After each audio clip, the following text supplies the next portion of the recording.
아멘.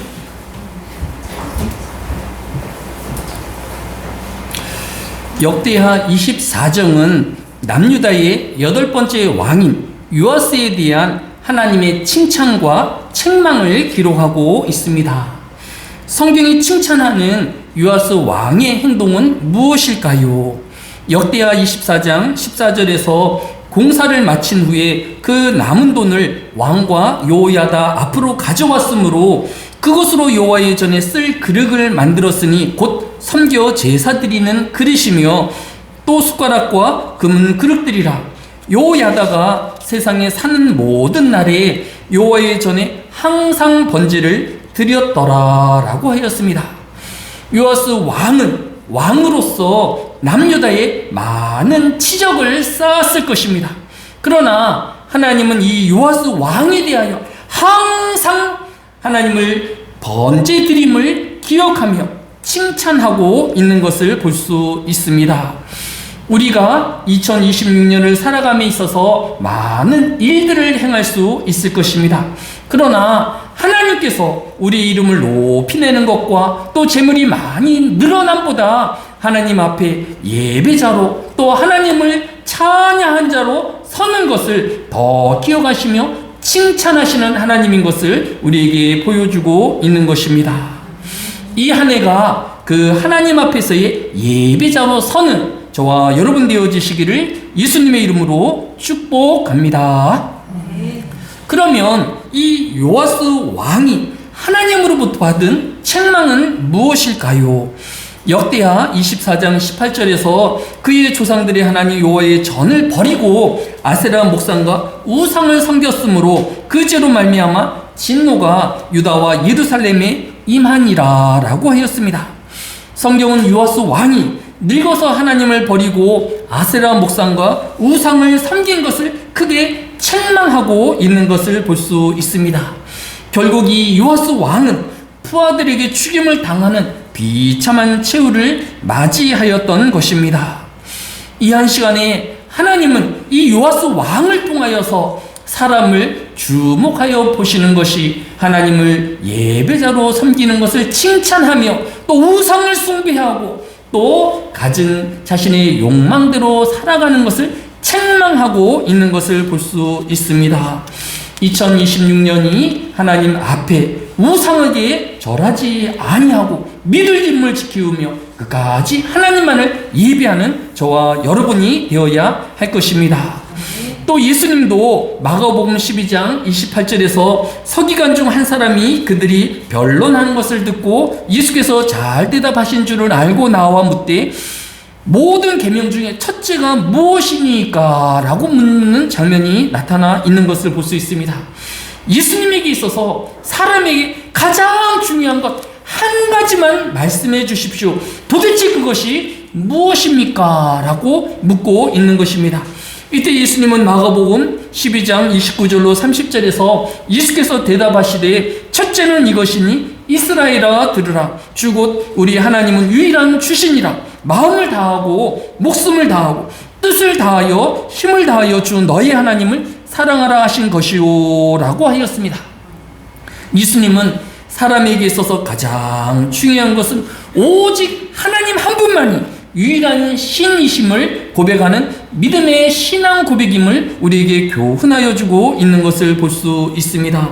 또 그 하나님을 사랑할 것을 우리에게 요구하고 있는 것을 볼 수 있습니다.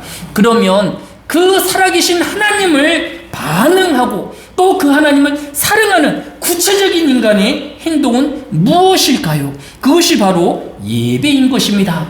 예배야말로 살아계신 그 하나님을 고백하며 인정하는 인간의 예식인 것입니다. 또 하나님을 가장 사랑하는 것이 아무리 많은 돈과 또 아무리 많은 공적을 드리는 것보다 그 하나님을 찬양하며 감사히 예배함마다 하나님을 더 기쁘시게 하는 일이 없는 것입니다. 따라서 하나님을 사랑하는 자이며 또 하나님을 고백하는 사람으로서 가장 중요한 것이 예배임을 우리에게 교훈하여 주고 있는 것을 볼 수 있습니다. 하나님께서 요아스 왕에게 또 예수님께서 그를 질문하는 사람들에게 가장 중요한 것이 피조물인 사람이 창조주 하나님을 예배하는 것을 일깨워 주심같이 남은 2026년에 50번의 주일 예배를 책임지는 예비자가 되어지며 또 하나님 앞에 신실한 믿음의 일꾼으로 나타나는 이 한 해 되어지시기를 예수님의 이름으로 축복합니다. 두 번째로 오늘 본문인 역대하 25장은 이 요아스의 아들이자 남유다의 9번째 왕인 아마샤의 행적을 기록하고 있습니다.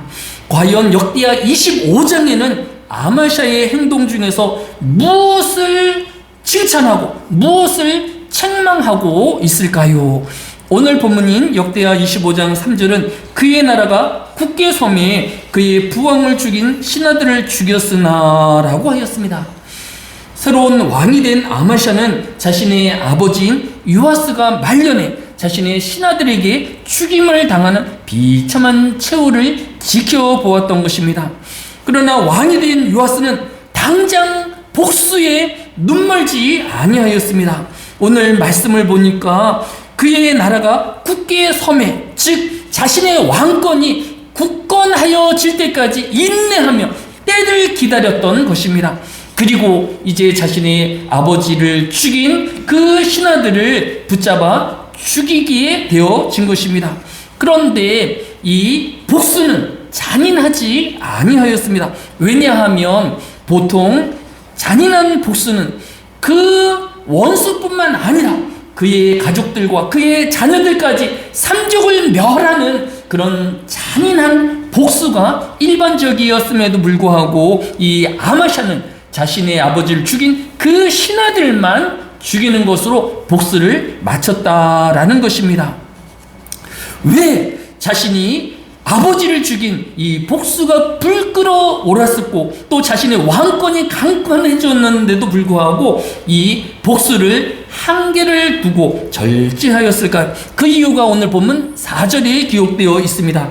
그들의 자녀들을 죽이지 아니하였으니 이는 모세의 율법책에 기록된 대로 함이라. 곧 여호와께서 명명하여 이르시기를 자녀로 말미암아 아버지를 죽이지 말 것이요 아버지로 말미암아 자녀를 죽이지 말 것이라. 오직 각 사람은 자기의 죄로 말미암아 죽을 것이니라 하셨더라 라고 하였습니다. 이 아마샤도 마음으로는 그의 모든 가족을 진멸하고 싶은 복수의 열망이 있었지만 하나님의 말씀이 금하였기에 자신의 분노마저도 복수마저도 멈추며 절제하였던 것을 볼 수 있습니다. 성경은 이 아마샤의 이런 말씀을 더 중요하게 여기우는 그의 믿음을 칭찬하고 있는 것을 볼 수 있습니다.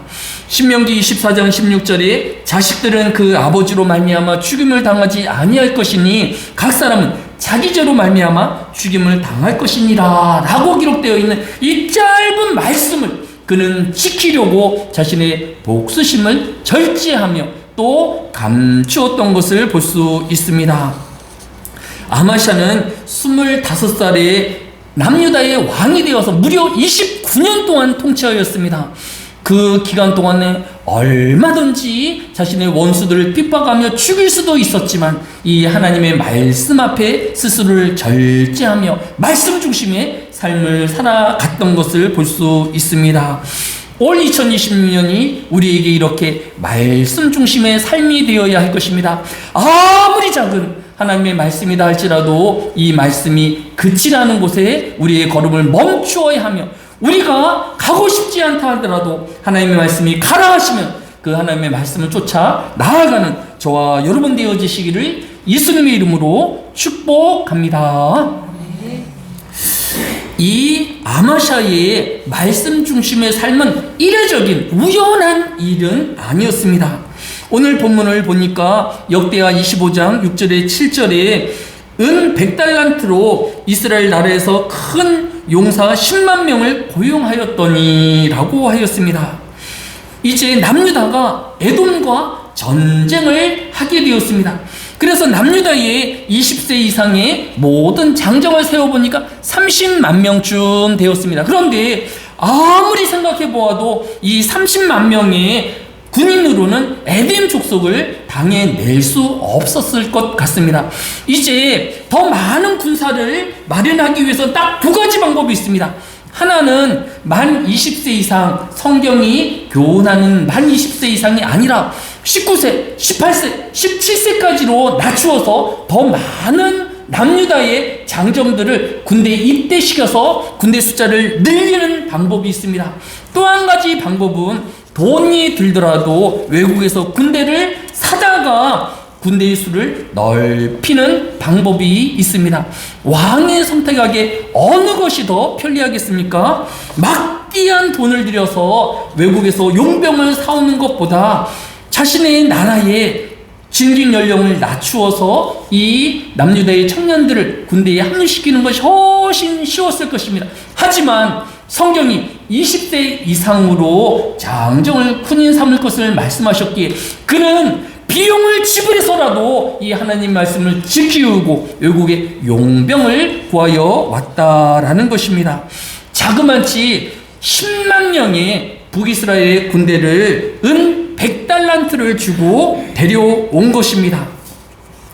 그런데 이 100달란트의 비용이 어느 정도인가를 제가 계산하기 위해서 보니까 은혜 시대도 많이 바뀌어서 지금 현재 자기네 나라의 군대 외국 군인을 가져다 쓰면 얼마 정도의 비용을 지불하는가 살펴보니까 신문에서 지금 북한의 장병 한 사람당 러시아로부터 용병 비용으로 한 2,000달러에서 3,000달러, 즉 우리나라 돈으로 한 300만 원 정도의 급여를 지불하였다라고 합니다.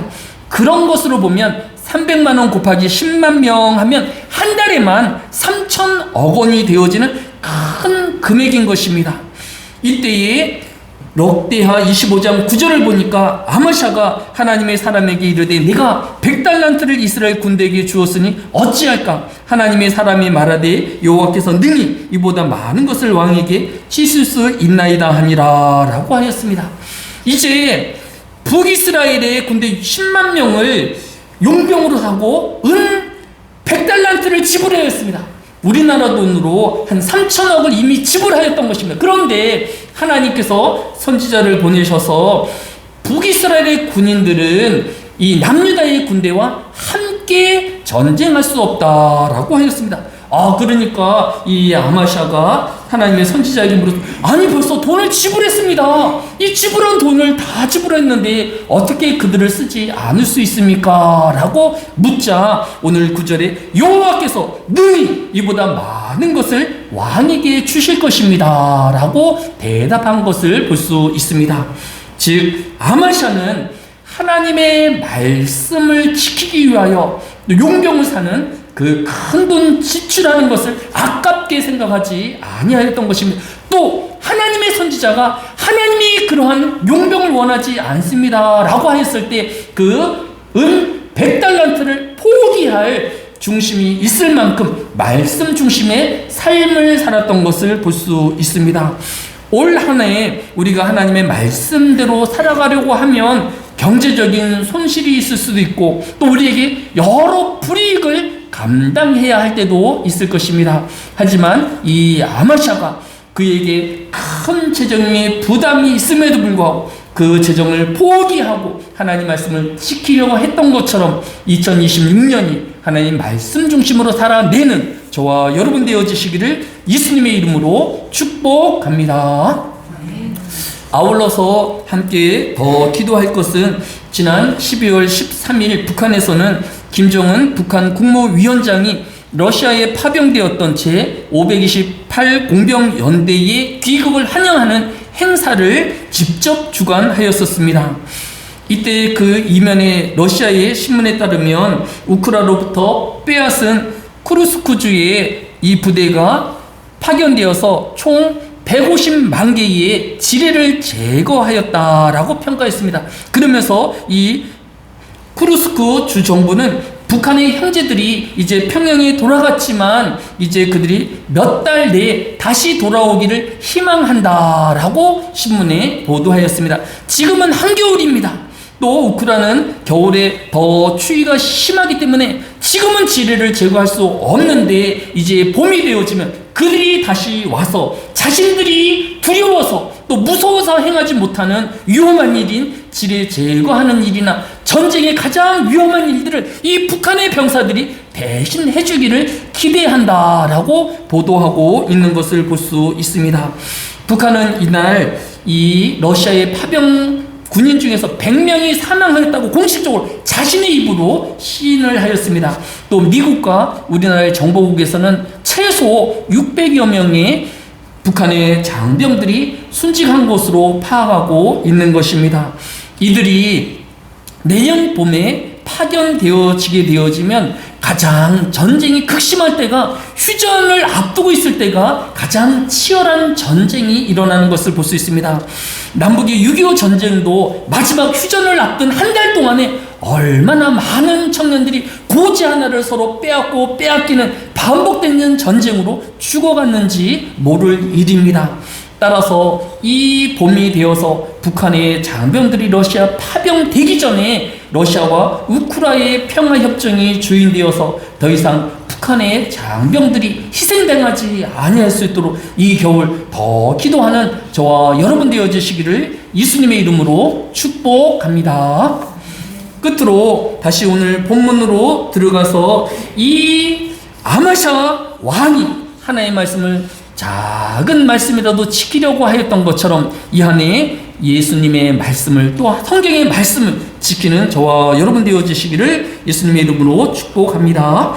끝으로 오늘 본문인 역대하 25장 14절에 보면 아마샤가 에돔 사람들을 죽이고 돌아올 때에 세일 자손들의 신들을 가져와서 자기의 신으로 세우고 그것들 앞에 경배하며 분향하더라라고 하였습니다. 아마샤가 처음에는 말씀 중심 또 예배 중심의 신앙을 가지고 있다가 이 에돔과의 전쟁에서 승리하자 갑자기 돌변하는 것을 볼 수 있습니다. 그가 하나님만을 섬기던 그가 이제 이 에돔 사람들이 섬기었던 우상을 숭배하는 우상 숭배자가 되어버리고 만 것입니다.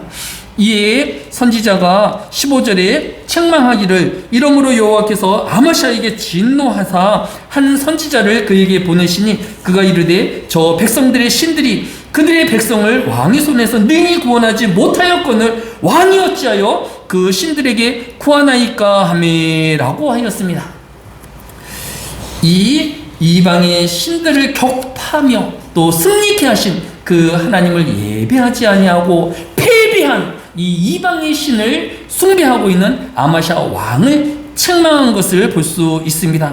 이러한 책망을 들었을 이 아마샤 왕은 그 자리에서 회개하고 우상 숭배함을 그쳐야 했을 것입니다. 그런데 오늘 보면 16절에 보면 선지자가 아직 그에게 말할 때에 왕이 그에게 이르되 우리가 너를 왕의 모사로 삼았느냐 그치라 어찌하여 맞으려 하느냐. 선지자가 그치며 이르되 왕이 이를 행하여 나의 경고를 듣지 아니하니 하나님의 왕을 멸하시기로 작정하신 줄 아노라 하였더라 라고 하였습니다. 하나님이 선지자를 통하여서 말씀을 전하는데 이 아마샤 왕이 하나님의 선지자의 입을 막고 그를 때리려 하고 그를 모사가 되게 하느냐 능멸을 함을 주었던 것을 볼 수 있습니다. 올 한 해에 우리가 어떠한 신앙을 가져야 할까요? 우리는 하나님 말씀을 경청하는 자가 되어야 할 것입니다. 하나님의 말씀을 막는 자가 아니라 그치게 하는 자가 아니라 끝까지 듣는 주의 성도가 되어야 할 것입니다. 경청을 사전에서 찾아보면 상대편의 이야기를 집중하는 것에 그치는 것이 아니라 그 마음을 헤아려 듣는 것이다 라고 하였습니다. 하나님의 말씀을 경청한다라는 것은 그저 귀로만 하나님의 말씀을 듣는 것이 아니라 하나님께서 무슨 뜻으로 또 어떤 계획을 가지시고 우리에게 이 말씀을 하시는지를 깊이 묵상하여 듣는 것을 하나님의 말씀의 경청함으로 우리에게 교훈하고 있는 것을 볼 수 있습니다. 말씀을 정리합니다. 2026년은 예배 중심의 한 해가 되어지시기를 예수님의 이름으로 축복합니다. 2026년은 아마샤가 작은 말씀에 집중하며 말씀 중심으로 살았던 것처럼 말씀 중심의 이 한 해가 되어지시기를 예수님의 이름으로 축복합니다. 끝으로 하나님의 말씀에 귀 기울여 경청하는 하나님 중심의 믿음으로 살아내는 이 한 해 되어지시기를 예수님의 이름으로 축복합니다. 사랑이 많으신 아버지 하나님, 사람마다 새해에 여러 다짐과 결심이 있지만 하늘의 교회 성도들 예배 중심의 삶이 되어지게 하여 주시고 말씀 중심의 삶이 되어지며 하나님 중심의 믿음으로 살아내는 이 한 해가 되어지게 하여 주옵소서. 이 나이 힘들고 어려울 적마다 서로 모여 기도하게 하여 주시고 또 하나님의 위로를 다하는 놀라운 이 한 해가 되어지게 하여 주옵소서. 감사를 드리오며 예수님의 이름으로 기도드렸사옵나이다.